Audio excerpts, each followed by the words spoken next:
Assalamualaikum warahmatullahi wabarakatuh. Halo teman-teman 8 Wahsy, ketemu lagi sama Bu Novi.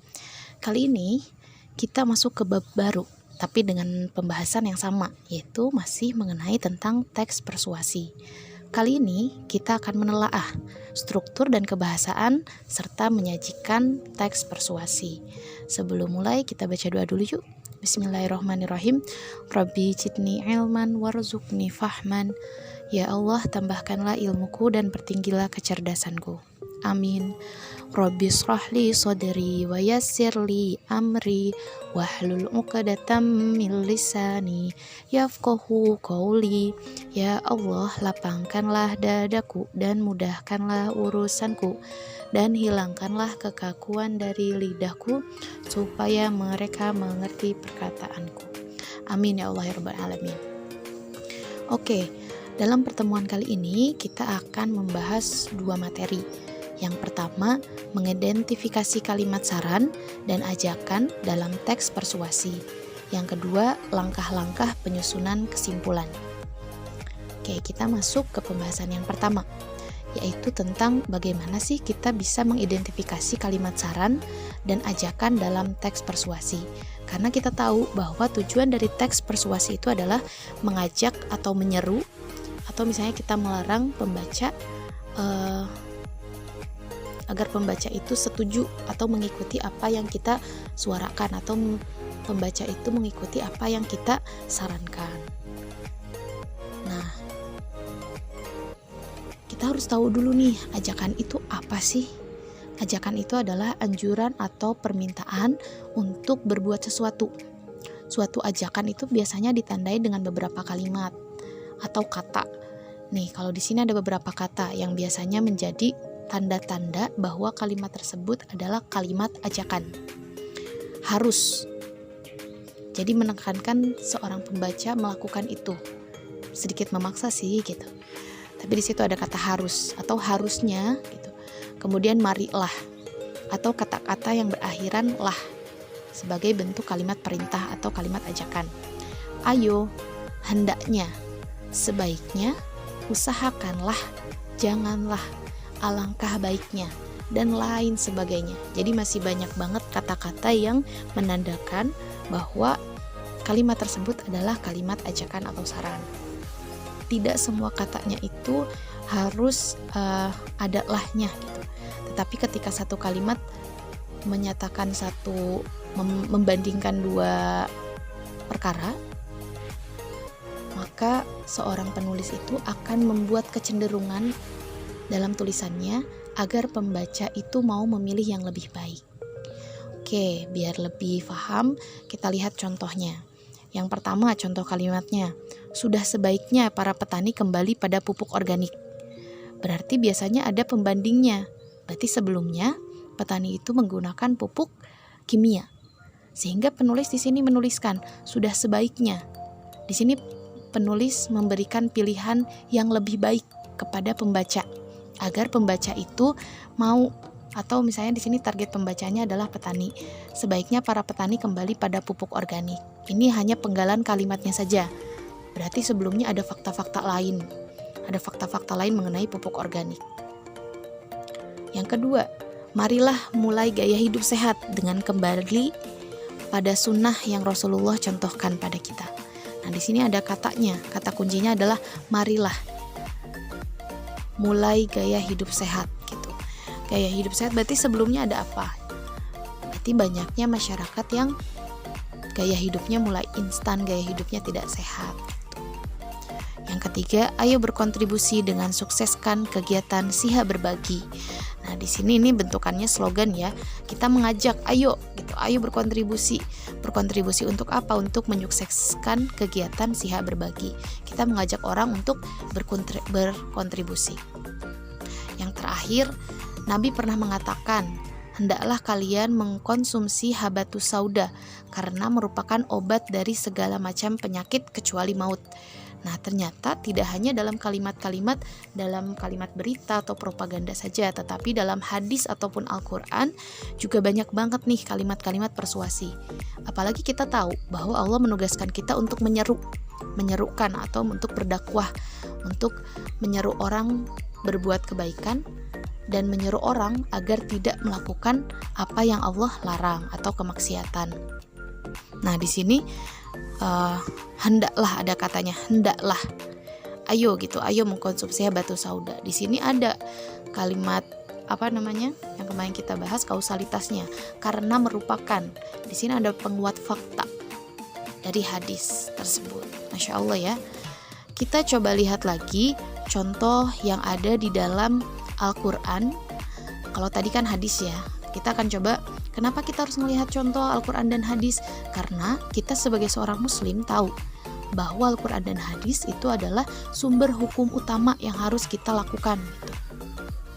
Karena sesungguhnya apa yang Allah seru atau apa yang Rasulullah serukan itu, baik itu sebuah larangan atau sebuah perintah, semata-mata untuk kebaikan kita. Sayangnya banyak dari kita itu yang mengelakkan itu karena melihatnya hanya jangka pendek. Padahal Allah itu sayang banget sama kita. Kenapa misalnya Allah melarang kita untuk tidak mendekati zina, atau misalnya melarang kita untuk melakukan riba. Terus kalian misalnya bilang, Bu, yang melakukan riba kok kaya-kaya aja gitu misalnya, atau kayaknya hidupnya baik-baik aja, sedangkan di dalam hadis itu dikatakan bahwa orang yang pemakan riba itu perutnya akan besar, kemudian berdiri, dia tidak akan pernah bisa berdiri, seperti orang memabuk gitu. Itu hadis yang dikeluarkan ketika Rasulullah melihat orang-orang pemakan riba ketika Isra Mi'raj. Di dalam perutnya itu besar segede rumah dan isinya itu adalah ular-ular beracun. Nah, akal kita itu sayangnya terbatas gitu, tidak seperti pengetahuan Allah. Pengetahuan Allah itu besar. Kenapa Allah melarang riba? Karena tahu gak mau hambanya ini nanti ketika di akhirat dia mengalami hal seperti itu. Misalnya yang riba tadi ya, contohnya ketika Rasulullah melihat itu orang pemakan riba itu berteriak dengan perutnya yang besar, kemudian dia tidak bisa berdiri, dia berkata, ya Allah, jangan laksanakanlah kiamat, jangan laksanakanlah kiamat. Dia berteriak-teriak. Berarti pada saat itu adalah posisinya dia sudah mati atau sudah wafat gitu ya, sudah meninggal, tapi kiamat belum terjadi. Nah, itu jangkanya panjang banget. Jadi ketika Allah melarang itu, kita jangan hanya melihat jangka pendek ketika di dunia saja balasannya, tetapi ada jangka panjang yaitu alam akhirat, ada jangka yang lebih panjang lagi yaitu ketika ditentukan akhir dari hidup kita itu surga dan neraka. Masya Allah, Allah menyerukan itu. Contohnya nih, seruannya, wah ini bentar lagi bakalan sering digaungkan nih. Hai orang-orang yang beriman, telah diwajibkan atas kamu berpuasa sebagaimana telah diwajibkan atas orang-orang sebelum kamu, agar kamu menjadi orang yang bertakwa. Surat Al-Baqarah ayat 183.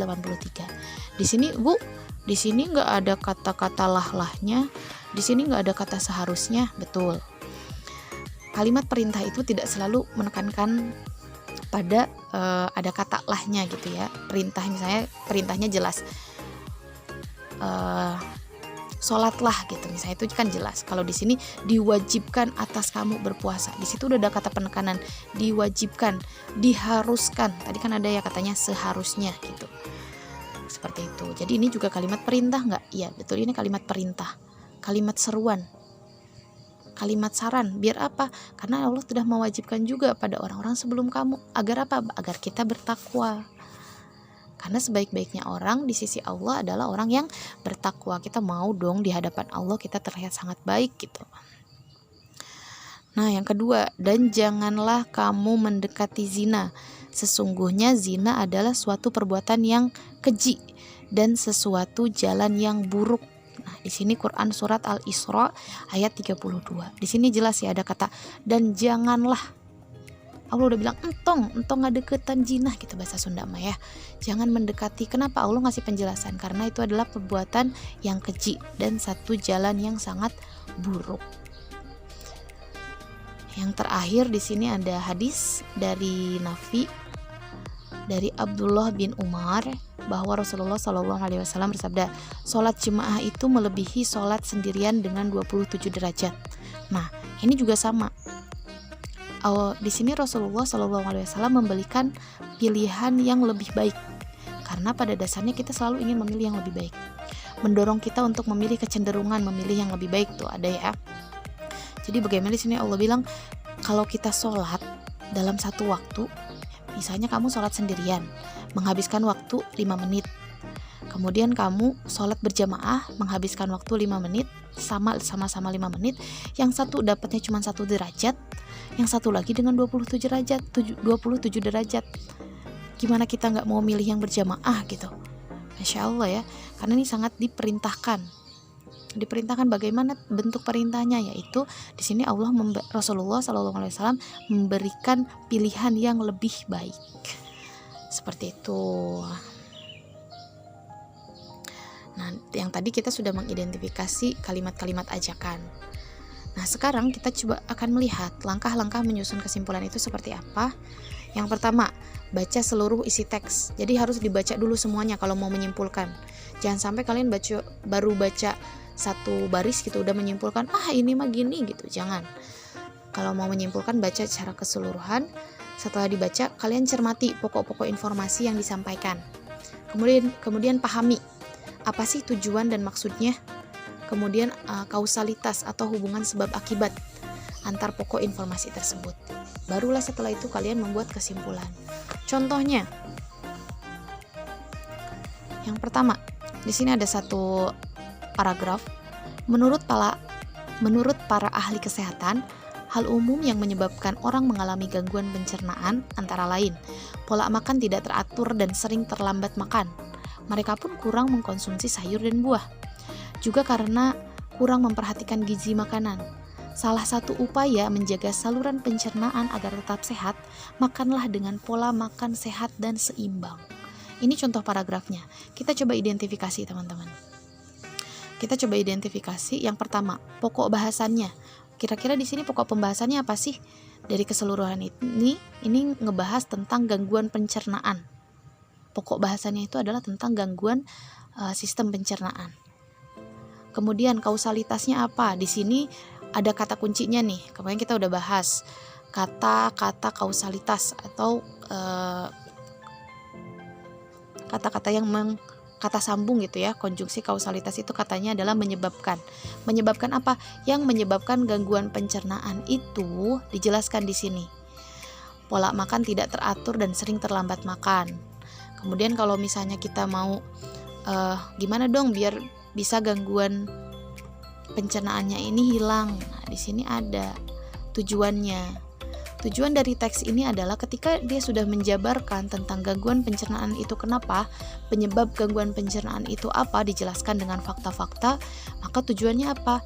Tujuannya itu adalah agar pembaca menjaga saluran pencernaan agar tetap sehat. Gimana biar gangguan pencernaan ini tidak terjadi pada si pembaca. Kemudian kalimat persuasinya apa? Kalimat persuasinya ini yang merah. Makanlah dengan pola makan sehat dan seimbang. Begitu. Jadi ini adalah cara bagaimana kita mau menyimpulkan. Kita harus tahu pokok bahasannya nih yang warna biru, kemudian kausalitasnya. Kalian bisa mengidentifikasi konjungsinya gitu, konjungsi kausalitas.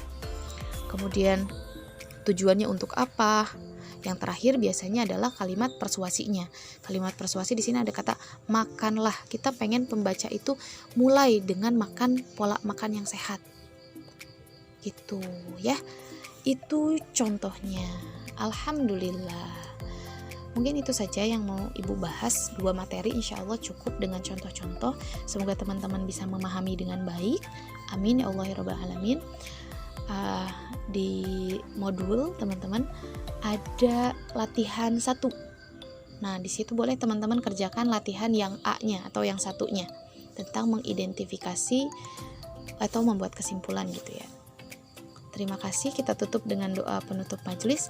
Subhanakallahumma bihamdika asyhadu an la ilaha illa anta astaghfiruka wa atubu ilaik. Wassalamualaikum warahmatullahi wabarakatuh.